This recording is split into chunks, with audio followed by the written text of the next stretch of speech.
بہت اچھا، میں ابھی آتا ہوں۔ طاہر یہ کہہ کر برف پر پاؤں رکھنے لگا تھا کہ لڑکی نے جلدی سے کہا، نہیں نہیں ٹھہریے، اس سرنگ کے قریب برف پر پاؤں کے نشان نہ چھوڑیے، آپ ندی میں سے گزر کر جائیے۔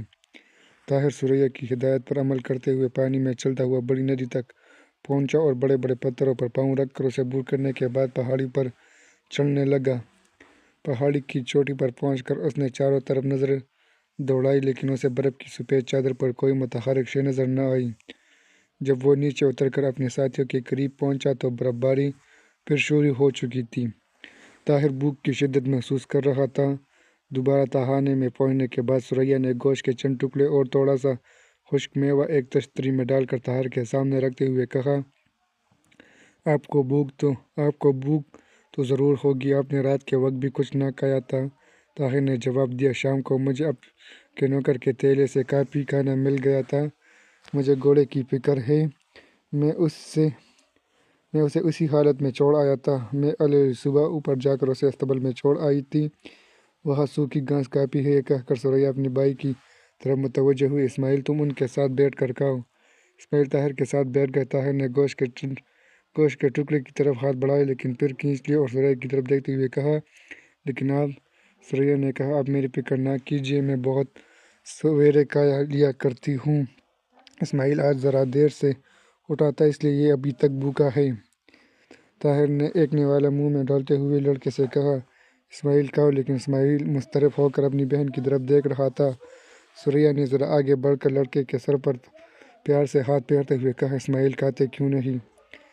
کمسن بچے کی آنکھوں میں آنسو بھر آئے اور وہ کپکپاتے ہوئے ہونٹوں کو بھینچنے کی کوشش کرتا ہوا دونوں ہاتھ پہ لا کر ثریا سے لپٹ گیا۔ میں نہیں کھاؤں گا، میں نہیں کھاؤں گا، اس نے ہچکیاں لیتے ہوئے کہا۔ طاہر نے محسوس کیا کہ کوئی تلخ شے اس کے حلق سے اتر گئی۔ اس نے تشتری اٹھا کر ثریا کے سامنے رکھ دی اور کہا، میں اپنا حصہ کھا چکا ہوں۔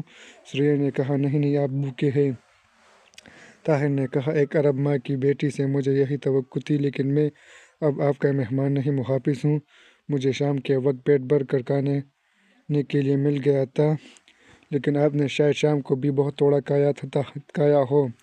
طاہر نے اٹھ کر کمان سنبھالی اور ترکش گلے میں ڈالتے ہوئے کہا، آپ یہ کھا لیں، میں انشاءاللہ جلد واپس آ جاؤں گا۔ اگر بستی میں کوئی شے نہ ملی تو شاید باہر سے کوئی شکار مل جائے۔ ثریا نے کہا، بستی میں انسانی لاشوں کے سوا تاتاری سب کچھ چٹ کر گئے ہیں اور اس موسم میں شاید شکار بھی نہ ملے۔ طاہر نے کہا، مجھے یقین ہے خدا نے ہمیں بھوک کو مارنے کے لیے یہاں اکٹھا نہیں کیا، میں انشاءاللہ خالی ہاتھ نہیں آؤں گا۔ آپ شام کی فکر کیے بغیر یہ کھانا کھا لیں۔ ثریا نے کہا، اگر آپ کو خدا کی رحمت پر اس قدر بھروسہ ہے تو کم از کم اپنا حصہ کھا کر جائیں۔ طاہر نے جھک کر گوشت کا ایک ٹکڑا منہ میں ڈالتے ہوئے کہا، بس میں نے اپنا حصہ لیا ہے۔ لڑکی نے کہا، میں آپ کو باہر پہنچا آتی ہوں۔ نہیں، میں نے راستہ دیکھ لیا ہے۔ یہ کہہ کر طاہر سرنگ کے راستے باہر نکل گیا۔ طاہر کے جانے کے بعد ثریا نے کہا، اسماعیل اب کھا لو۔ کمسن لڑکے نے جواب دیا، تمہارے بغیر نہیں کھاؤں گا۔ ثریا نے تشتری میں پڑی ہوئی اشیاء میں سے تیسرا حصہ نکال کر علیحدہ رکھ دیا اور کہا، یہ ان کا حصہ ہے، جب وہ آئیں گے انہیں بہت بھوک ہوگی اور یہ میرا اور تمہارا حصہ ہے۔ دوپہر کے وقت مطلع صاف ہو چکا تھا اور سورج کی روشنی میں برف کی چمک آنکھوں کو حیران کر رہی تھی۔ ہوا ساکن ہونے کی وجہ سے موسم میں قدرے خوشگوار تبدیلی ہو رہی تھی۔ ثریا اور اسماعیل سرنگ سے باہر چند درختوں کے درمیان ایک پتھر پر بیٹھے طاہر کا انتظار کر رہے تھے۔ برف پگھلنے سے درختوں کی ٹہنیاں آہستہ آہستہ ننگی ہو رہی تھیں۔ سامنے وادی کے درمیان ندی کا پانی آہستہ آہستہ زیادہ ہو رہا تھا۔ اسماعیل نے کہا، آپا وہ ابھی تک نہیں آئے، ایسی دھوپ میں شکار ضرور مل جاتا ہے۔ ثریا نے جواب دیا، خدا سے دعا کرو، وہ بہت اچھی آدمی ہے، اگر ابا جان ہوتے تو انہیں اپنی فوج کا سالار بنا لیتے، لیکن آپا اگر انہیں شکار کی بجائے تاتاری مل گئے تو خدا ان کی مدد کرے گا۔ اگر میں یہاں کسی تاتاری نے دیکھ لیا تو یہاں ہمیں اوپر سے کوئی نہیں دیکھ سکتا۔ اگر انہیں تاتاریوں نے پکڑ لیا اور انہوں نے اپنی جان بچانے کے لیے تاتاریوں کو ہمارا پتہ دے دیا تو چپ رہو، اپنے مہمان کے متعلق ایسی باتیں نہیں سوچا کرتے۔ اگر پھر برف باری شروع نہ ہوئی تو ہم یہاں سے روانہ ہو جائیں گے انشاءاللہ۔ اسماعیل خاموش ہو گئے، لیکن تھوڑی دیر بعد وہ چلانے لگا، وہ آ گئے آپا، آپا، دیکھو وہ پہاڑی دمبا لا رہے ہیں، دیکھو آپا، دیکھو وہ کتنا بڑا ہے، وہ اسے کتنی بڑی مشکل سے اٹھا کر چل رہے ہیں، آگ بجھ تو نہیں گئی ہوگی؟ سوریا نے درخت کی آڑ سے ایک طرف ہو کر دیکھا۔ طاہر کندھے پر ایک پہاڑی دمبا اٹھائے ندی عبور کر رہا تھا۔ اسماعیل نے پھر کہا، آپا آگ تو نہیں بجھ گئی ہوگی، مجھے بہت بھوک لگ رہی ہے۔ سوریا نے کہا، تم تو کہتے تھے کہ تم بالکل سیر ہو گئے ہو۔ میں یہ نہ کہتا تو آپ اپنا حصہ بھی نہ کھاتی، لیکن اب تو خدا نے دمبا بیچ دیا ہے۔ آپا یہ بہت اچھے آدمی ہیں۔ طاہر نے سرنگ کے قریب پہنچ کر ان کی طرف دیکھتے ہوئے کہا، آپ جلد اندر چلیں، مجھے ڈر ہے کہ آس پاس تاتاریوں کا کوئی گروہ نہ ہو۔ یہ دمبا میرے تیر کا نشانہ بننے سے پہلے زخمی تھا۔ تھوڑی دیر بعد جب آہانے میں سوریا دمبے کا گوشت بھون رہی تھی، اسماعیل طاہر کے قریب آگ کے سامنے بیٹھ کر بار بار بے قراری کے ساتھ یہ کہہ رہا تھا، آپا پک گیا ہوگا۔ طاہر کی گزشتہ جسمانی تکالیف اور ذہنی پریشانیوں کے بعد اس تنگ اور تاریک تہھانے میں ایک طرح کی آسودگی محسوس کر رہا تھا۔ طاہر مستقبل کے متعلق ایک چبھتا ہوا احساس اسے کبھی کبھی پریشان کر دیتا۔ کبھی کبھی اسے خیال آتا کہ وہ اڑ کر بغداد پہنچ جائے اور وہاں پہنچے، لیکن خاموش ایوانوں میں ایک ہنگامہ، محشر اور کڑے پانی کی سی زندگی میں ایک ارتعاش پیدا کر دے گا۔ وہ تصور میں بغداد کی مساجد میں لاکھوں مسلمانوں کے سامنے پرجوش تقریریں کر رہا تھا، کبھی وہ بغداد کی پناہ فوج کے ساتھ خوارزم شاہ کے جھنڈے تلے تاتاریوں کا مقابلہ کر رہا تھا، کبھی خلیفہ اور وزیر اعظم کو آنے والے خطرات سے آگاہ کرنے کے بعد ان کی بے حسی سے مایوس ہو کر انہیں جلی کٹی سنا رہا تھا، اور کبھی تصور میں وحید الدین کو خلیفہ کے سامنے مجرموں کے کٹہرے میں کھڑا کر کے نہایت زوردار الفاظ میں اس کا جرم ثابت کر رہا تھا۔ طرح طرح کے خیالات کے ہجوم میں اسے کبھی کبھی اسماعیل کی کسی بات کے جواب میں سوریا کی آواز سنائی دیتی، یہ آواز جو موسم بہار کا پیام لانے والے پرندوں کے ترانے سے کہیں زیادہ میٹھی، دلکش اور دل فریب تھی۔ وہ آگ کی دھیمی روشنی کے سامنے اس کا خوبصورت چہرہ دیکھتا اور ایک لمحے کے لیے اس کے دل کا اضطراب لطیف دھڑکنوں میں تبدیل ہو جاتا۔ اس کے سامنے ایک نئی دنیا آ جاتی، وہ دنیا جس میں آنکھیں کھولنے کے بعد ہر انسان گوشۂ عافیت تلاش کرتا ہے، اپنے سے زیادہ کسی ایسے وجود کے لیے جہاں کی مسکراہٹ میں اسے زندگی کے طوفانوں سے پناہ ملتی ہے۔ صبح کے قہر میں لپٹے ہوئے سورج کی دھند کی شعاعوں کی طرح غم کے بادلوں نے سوریا کے چہرے کو زیادہ دل فریب بنا دیا تھا۔ حیا کے ہزاروں پردوں میں چھپی ہوئی ملول نگاہ طاہر کو جو پہلا اور آخری پیام دے چکی تھی، وہ یہ تھا کہ ہم ایک دوسرے کے لیے ہیں، ہمیں ایک دوسرے کی ضرورت ہے۔ طاہر محسوس کر رہا تھا کہ اس سورج سے ملتی جلتی ایک دھندلی سی تصویر اس کے دل میں پہلے بھی موجود تھی، ایسی وہ آواز پہلے بھی سن چکا تھا۔ طاہر شاہراہ حیات کی اس منزل پر تھا جہاں پہنچ کر انسان کسی کی رفاقت کی احتیاج محسوس کرتا ہے، جہاں کسی دوشیزہ کی مسکراہٹ اسے واپس دلانے اس کے لیے کائنات کا سب سے بڑا مسئلہ بن جاتا ہے۔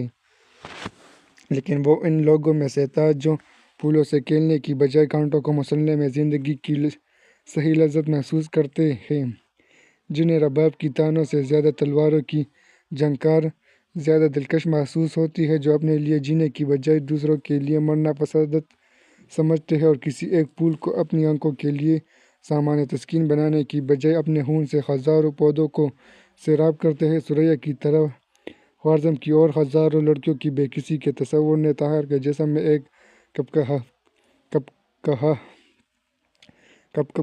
کپکپاہٹ سی پیدا کر دی۔ ایسے قوم کی ان ہزاروں بے کس بہنوں اور ماؤں کی جگر دوز چیخیں سنائی دینے لگی، جن کے دامن کو عصمت کی طرف وحشی تاتاریوں کے ہاتھ بڑھ رہے تھے، جو پٹی پٹی نگاہوں سے آسمان کی طرف دیکھ کر کہہ رہی تھی، ہماری عصمت کے رکھوالے کہاں گئے، ہمارے غیور بیٹوں اور بہادر بھائیوں کو کیا ہو گیا؟ طاہر نے چونک کر کہا، ہم کل پچھلے پہر یہاں سے روانہ ہو جائیں گے۔ سوریا تھوڑی دیر کے لیے سوچ میں پڑ گئی اور طاہر نے پھر کہا، ہمیں صرف 2-3 منازل میں خطرہ ہے، اس کے بعد شاید کسی چوکی سے مدد مل جائے۔ سوریا نے کہا، مجھے صرف اسماعیل کا خیال ہے، ہمارے پاس صرف ایک گھوڑا تھا اور وہ بھی مر چکا ہے۔ آپ نے کب دیکھا؟ جب آپ شکار کے لیے گئے تھے، میں وہاں دوبارہ گئی تھی، مجھے وہ صبح کے وقت بھی بیمار معلوم ہوتا تھا۔ طاہر گہری سوچ میں پڑ گیا۔ تھوڑی دیر بعد اسماعیل نے کہا، آپ میری وجہ سے پریشان نہ ہو، میں پیدل چل سکتا ہوں۔ ثریا نے کہا، آپ کو یہ امید نہیں کہ خوارزم کی افواج دوبارہ اس طرف آئے گی؟ طاہر نے جواب دیا، جو افواج تیمور ملک کی امداد کے لیے نہ پہنچ سکی، مجھے ان سے کوئی توقع نہیں، لیکن مصیبت انسان کو قدرت کے معجزات کا طلبگار بنا دیتی ہے۔ میں خوارزم شاہ کی مدد سے مایوس ہوں، لیکن قدرت کی مدد سے مایوس نہیں۔ اگر ہم پیدل پہاڑی راستے اختیار کریں تو قلعے کی نسبت زیادہ محفوظ ہوں گے۔ راستے میں کسی زخمی سپاہی کا گھوڑا مل جانا باعث اسکیاز نہیں۔ اس کے علاوہ میرا اندازہ ہے کہ تاتاریوں کا رخ شمال مغرب کی طرف ہے، جنوب میں بلخ کا راستہ محفوظ ہوگا۔ ہم انشاءاللہ کل پچھلے پہر یہاں سے روانہ ہو جائیں گے۔ شام کے وقت طاہر نے جب نماز کے بعد دعا کے لیے ہاتھ اٹھائے تو اسے اوپر محل میں گھوڑوں کی ٹاپوں کی آواز سنائی دی۔ ثریا نے فوراً اٹھ کر سلگتی ہوئی آنکھ کو پتھر کی سلوں سے ڈھانپ لیا۔ طاہر دعا ختم کر کے ثریا کی طرف متوجہ ہوا اور وہ خوفزدہ صورت بنائے دبی زبان میں بولی، یہ شاید تاتاری ہے، لیکن گھوڑے 5-6 سے زیادہ نہیں۔ طاہر نے آہستہ سے کہا، ہو سکتا ہے کہ ان کے پیچھے کوئی فوج آ رہی ہو۔ اسماعیل نے معموم لہجے میں کہا، اب ہم شاید بلخ نہ جا سکیں۔ طاہر نے اسے تسلی دیتے ہوئے کہا، نہیں، انشاءاللہ ہم ضرور جائیں گے۔ کب؟ شاید آج ہی روانہ ہو جائے۔ ثریا نے چونک کر پوچھا، آج؟ ہاں، آپ اس گوشت میں سے 2-3 دن کی خوراک تیلی میں ڈال لیں۔ لیکن برفانی راستے میں رات کے وقت آپ پیدل چلنے کے متعلق کیوں سوچتی ہے؟ کیا قدرت نے ہمارے لیے گھوڑے نہیں بھیجے؟ ثریا نے کہا، ان کے گھوڑے چھیننا ذرا مشکل ہے۔ طاہر نے جواب دیا، جو کام ضروری ہو اس کے متعلق سوچا جاتا کہ یہ مشکل ہے یا آسان۔ تھوڑی دیر بعد اوپر سے ٹکاٹک کی آواز آنے لگی۔ ثریا بولی، وہ درمیان کے بڑے کمرے میں شاید آگ جلانے کے لیے دروازے توڑ رہے ہیں اور گھوڑوں کو استبل میں باندھ آئے ہیں۔ میں سیڑھی پر چڑھتی ہوں، اس کی آواز سن کر میں ان کی تعداد کے متعلق صحیح اندازہ لگا سکوں گی، لیکن اوپر پتھر کو ابھی نہ ہلانا، شاید کوئی اوپر والے کمرے میں موجود ہو۔ نہیں، آپ بے فکر رہیں، ثریا یہ کہہ کر سیڑھی پر چڑھی اور سل کے قریب کان لگا کر اوپر سے آنے والی آوازیں سننے لگی۔ تھوڑی دیر بعد وہ نیچے اتری اور طاہر کے سوال کا انتظار کیے بغیر بولی، وہ 6 یا 7 سے زیادہ نہیں، وہ تیمور ملک کی تلاش میں ہے۔ ممکن ہے کہ صبح تک ان کے اور ساتھی بھی آ جائیں۔ میں ان کی زبان نہیں سمجھ سکی، لیکن تیمور ملک کا نام بار بار سن کر میرا یہی اندازہ ہے۔ وہ اس وقت اوپر والے کمرے سے دائیں طرف تیسرے کمرے میں ہے۔